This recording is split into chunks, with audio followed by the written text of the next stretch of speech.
Bengal safe Murshidabad জেলায় ফার্নিচারের জগতে এক পরিচিত ও প্রতিষ্ঠিত নাম। 57 বিবি সেন রোড, বহরমপুর, মুর্শিদাবাদ।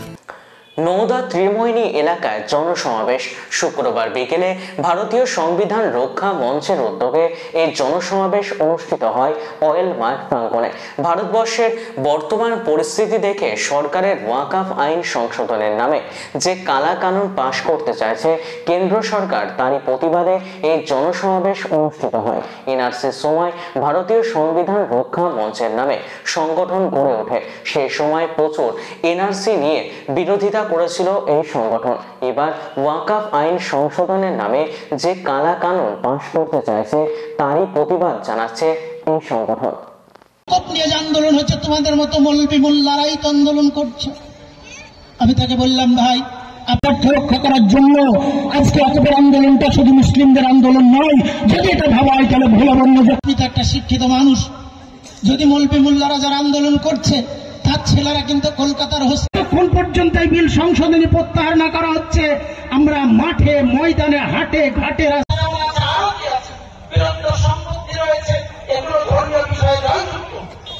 হলেন কান্নাকাটি করতেন, আল্লাহ তোমার ঘর ভেঙেছি, আমার মনে হয় ক্ষমা হবে না, যাক তুমি ক্ষমা করো, আমি যতদিন বেঁচে থাকবো ইনকাম দিয়ে চাঁদা দিয়ে 100টা তোমার ঘর তৈরি করব, মসজিদ করব। উনি যখন মারা গেলেন 33টা মসজিদ করে মারা গেছেন। তাহলে বলবীর আমির হয়ে মারা গেলেন 5 বছর না পূজার আগে। মোদীজি বলতে চাইছে ওই বলবীরের সম্পত্তি তৈরি করা মসজিদ, যেহেতু 5 বছরে পাক্কা সাচ্চা মুসলমান হয়নি, তাই তার দানকৃত জমিগুলি মসজিদগুলি আর মসজিদ থাকবে না, ওটা ওদের হাতে চলে যাবে। এই রামচালাকি তারা শুরু করেছে। পরে হাজির বুজুর্গ দোস্ত আজিজ আরেকটু বলতে চাই, তিনি প্রথমত আমাদের টাইটেলগুলি যেমন আপনি সম বলেন, হজ বলেন, জাকাত বলেন, ওয়াকফ বলেন বা মাদ্রাসা বলেন, মসজিদ নাম বলেন। মসজিদ মানে হচ্ছে সেজদা করার জায়গা, কিন্তু পশ্চিমবঙ্গে বা ভারতে আগামীকাল আইন করে দিল যে সব জায়গাতে লিখতে হবে মসজিদ করার, সেজদা করার জায়গা, ওটা আর মসজিদ লেখা চলবে না। তো বলুন আমাদের কোরআনের শব্দের সঙ্গে গোলমাল করা হলো কিনা? ইংরেজি সাহিত্য রয়েছে, giving a name is a poetical art, নামকরণ একটা কাব্যময় অলঙ্কার। আল্লাহ প্রদত্ত নাম হচ্ছে ওয়াকফ, আল্লাহ প্রদত্ত নাম হচ্ছে মসজিদ, আল্লাহ প্রদত্ত নাম হচ্ছে যাকাত, হজ। তুমি কে মোদীজি এগুলির নাম পাল্টে দেওয়া? উনি এটার নাম পাল্টে দিয়ে ওয়াকফ প্রপার্টি আর রাখতে চাইছেন না, এটার নাম অন্য কিছু রাখতে চাইছেন। আমাদের সম্পত্তির নাম, আমাদের টাইটেল পাল্টাবার অধিকার আপনাকে কে দিল তার জবাব চাই। নাম্বার 3, তিনি বলতে চাইছেন এই রাস্তার ধারে ত্রিমোহিনীতে মসজিদ আছে।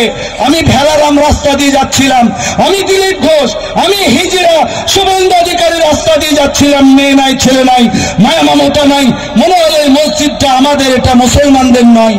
তো এতদিন নিয়ম ছিল যে ট্রাইব্যুনালের কাছে যেতে হবে, ওয়াকফ ট্রাইব্যুনালের কাছে।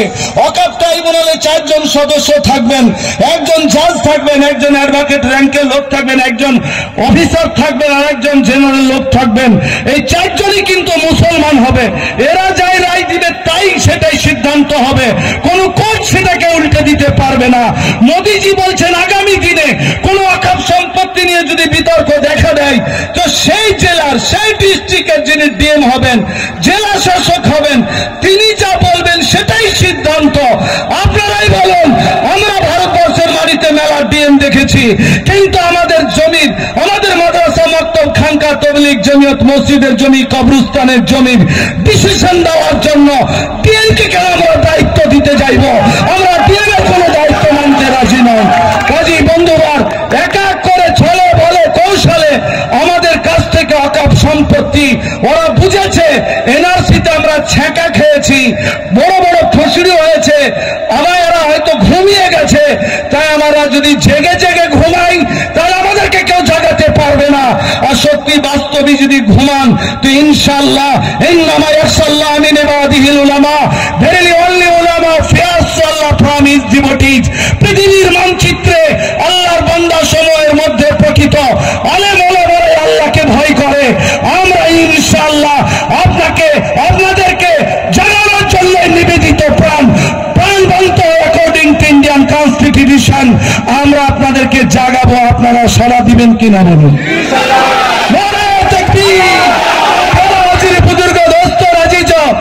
মোদীজি বলেছেন ওয়াকফ বলে সংবিধানে কিছু লেখা নাই। ঠিক আছে, যা যা সংবিধানে লেখা নাই তা করতে হবে না। হনুমান চাল্লিশার কথা কোন সংবিধানে লেখা আছে? আর আমি বলছি যে সবটাই লেখা আছে।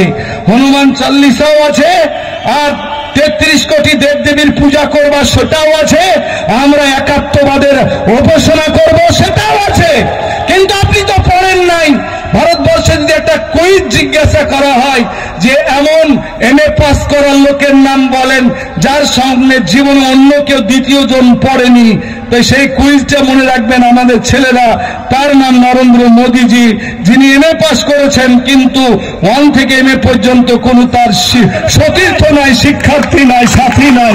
ওটা মোদীজি একমাত্র একা একা MA পাস করেছেন। আর সার্টিফিকেটটা দেখাচ্ছেন আমাদের স্বরাষ্ট্র দপ্তরের টাকলুবাবু, দেখাচ্ছেন এই যে মোদীজিকে সার্টিফিকেট। হয় যদি সার্টিফিকেট থাকে মোদীজি পড়ে নিতে বলছি। সংবিধানের 130টা আছে, all minorities whether based on religion or language shall have the right to establish their educational center of their choice. ভারতের মাটিতে যারা ভাষা এবং ধর্মের দিক দিয়ে সংখ্যালঘু, তারা নিজেদের মতন করে পছন্দসই শিক্ষা প্রতিষ্ঠান করবে, কেউ কারি বাধা দিতে পারবে না। এটা অ্যাকর্ডিং টু ইন্ডিয়ান কনস্টিটিউশন। সমাবেশটা আমাদের এখানে ভারতীয় সংবিধান রক্ষা মঞ্চ নামে একটি আমরা সংগঠন তৈরি করেছিলাম। সেটা NRC যে সময় হওয়ার কথা ছিল সেই সময় আমরা NRCর মিটিং করেছি। সেই সময় মিটিং করার পরে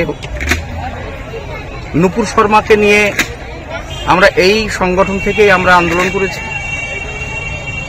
এবার ওয়াকফ সম্পর্ক নিয়ে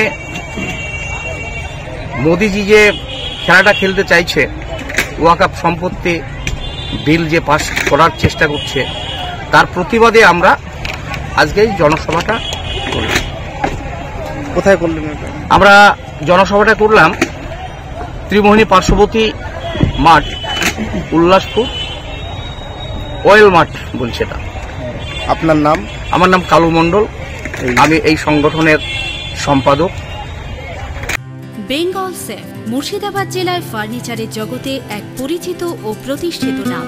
57 বিভীষণ রোড, বহরমপুর, মুর্শিদাবাদ।